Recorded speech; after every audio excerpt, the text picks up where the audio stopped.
Hi everyone, I'm Dr. Hashim Tahir, Associate Dean for the School of Creative Arts at University of Hertfordshire. I'm a GTI visa holder from Australia. I was offshore in the energy sector.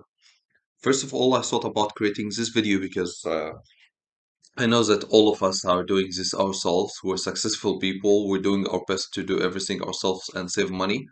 Second of all, I didn't find much information, and also I did this myself, so I was so happy to share the information how to gain GTI by ourselves. Please for all to support me and help me to give you further information next videos regarding GTI. Please like, subscribe. That will motivate me a lot to make such videos again for all of us.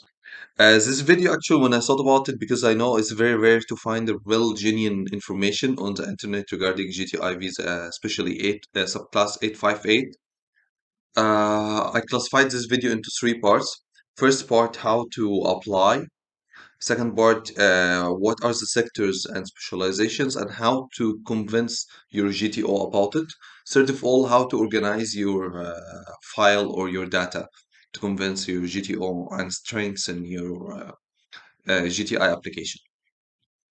So first of all, across all the Arab group, which we have our WhatsApp group, on the WhatsApp, only two of us got GTI visa. It was me from energy sector, and my background is architecture, and I got it in climate change. And another guy who got it offshore as well. He's a pharmacian as well. Okay, so let's start. First of all, we have to create AOI, expression of interest, and this is before the new rules nowadays, which you just apply directly without the AOI. I know nowadays there is a lot of let's say high pressure, and a lot of AOIs have been submitted. That's why they just closed it. GTOs closed their emails and so on. So you just directly apply. So now the competition is getting higher compared to what I have been going through, and compared to what have been even before what have been submitted.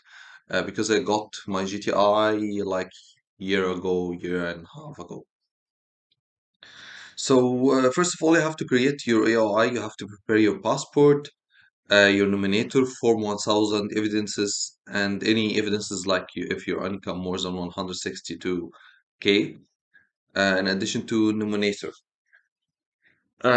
Easily step by step, your passport is very easy, but however, the most important part is to create your Form 1000, which is finding someone who can nominate you to support that you have a prominent evidence and success in your field, and can say that this person is actually unique, has a unique selling skills, he will be beneficial for the Australian community, he will transfer skills, he will create job opportunities, and he will have high income threshold. This is interesting, but who can be my nominator? First of all, I want all of us, this is the biggest challenge which all of us will face. Find a nominator who is Australian, who's or New Zealand, and or he has a PR Australian or from New Zealand as well. I tried to reach people from LinkedIn. I tried to contact people from the extended circle of my friends, friends of friends, friends who know extra friends as well.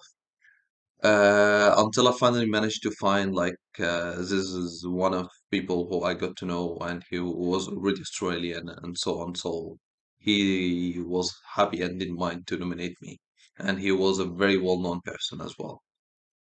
So first of all, I would like you to contact people who are prominent in your field, who can recommend you people who are might be Australian or New Zealand. Contact people through LinkedIn. This is a good opportunity for professional people who you can get people who can see your profile, CV, send them your CV, send them what you're doing in a summary or a PowerPoint presentation via LinkedIn. Is very professional, and they can feel trusted a little bit. And don't be pushy, just explain to them that will be help, support, and because you have this title and so on. Check in companies which have a very big title for that. Okay. Number two, what's GTO, Global Talent Officer? Global Talent Officer, it's like Australia classifies the world into several divisions, Australia, Asia, etc. and those GTOs has different places. I will list their names on the screen, the locations, and how to meet them. This is very important. If you can meet your GTO, either in person or online. I met my GTO. Actually, it was very unique. It was during COVID, and I met her. She was in Europe, and I was in Europe, and that was established in. She was supposed to be in Germany, but she had created an online session in London, and it was online, but called in London, located in London. And I have booked a place, a time, and I've attended. I met her. I told her I'm doing this and that, and how to convince people to convince you and other GTOs to pick me up. She recommended me very unique things which is not mentioned on the website. For example, she told me try to get offer letters or job offers from Australia because in your field specifically. I told her actually when COVID, how come we can convince people they don't even offer jobs to give us jobs? She told me you can get a letter of interest or offer of interest or offer of collaboration, future collaboration for people who would like to work in your field in the future, maybe after COVID recovery, etc. So you can contact companies, people who are similar in your job, in your discipline, and say, we would like to collaborate with Hashim for me, for example, and we would like to deal in this sector. We will create such opportunities, and this will create such job opportunities, and our income will increase with this, and we made similar projects, etc., etc., like in this field. Or we can say also provide evidence that the job title of your job title in Australia will getting on Indeed and LinkedIn a threshold which is more than 162k AUD, Australian dollars. So try to collect all of these evidences together and prepare them with your Form 1000 and your CV and other evidences. Okay, moving to the second part, after moving to the GTO, how to meet them, where to meet them, especially now they don't reply to emails due to the high pressure.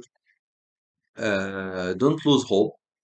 Prepare your documents so well because that save time for the GTO, make it very well organized. So that takes us from how to apply, which is Form 1000, passport, and further details, to evidences and hidden evidences, which is very important, which is tips and tricks for how to prepare your evidences and how to collect them, to create further evidences and files in a very well designed way. For example, I created a PowerPoint file which shows my work, my success, my nomination, my picture, media pictures, photos, news, recommendations in one PowerPoint. It was very easy and smooth. So if the GTO clicked on it as a PowerPoint saved as PDF, if he opens a file, he'll find like one slide and it has four pictures. Every picture has a title. This picture, while I was getting honored in let's say this conference, this offer when I got like the top architect of the year.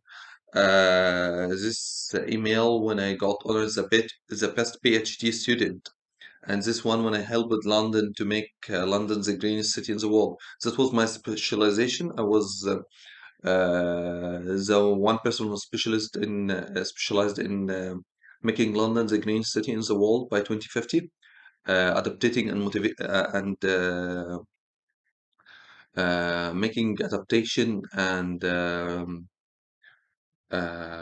forgot the word adaptation strategy for London, a climate change adaptation and mitigation strategy for London 2050 and 2080 through urban green systems as trees, green walls, etc., saving people deaths, decreasing the pressure on transport, etc. So I tried to show this evidence of work as well.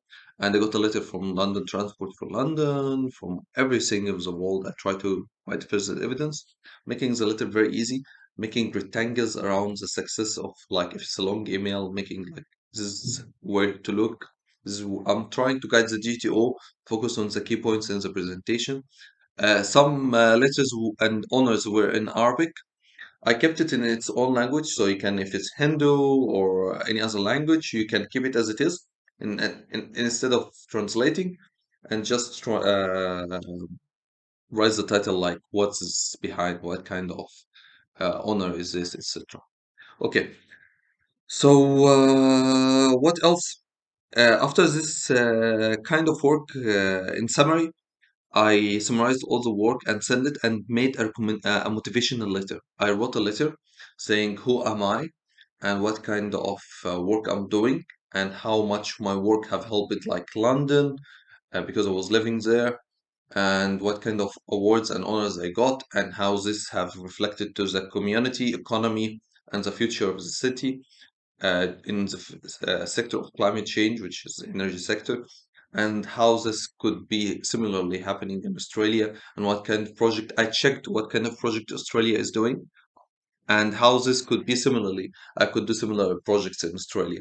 So I can show them that I'm coming to transfer the skills, I'm coming to create jobs which have been evidenced as an offer of interest or work offers or prospect of offers or collaboration, which I got to contact some Australian people who were really very motivated for my discipline because it was very unique. And moving to the third part, that I'm creating opportunities and shows that my specialization got more than, by that time, 158. Now it's 162. That's in general. Please like, subscribe, please follow, and if you have any question, just comment. I will reply in the comments so all of us can get to know the answers. I will be talking also about GTES visa. If you're happy, also please comment on that, and I'm happy to help anyone. Just write it down, and I will just give feedback about what to do, how to organize your data, and that's for free because I'm GTI and I want to help anyone. But please just like, subscribe, and write comment. Even motivate me to go more. So if you got benefit from this video, please write me thank you or any kind of appreciations that will motivate me to help more people and create more videos. Thank you. I'm Dr. Hashim Tar, and I'm happy to help all of you. Wish you all the luck, and you're all going to make it. Best of luck.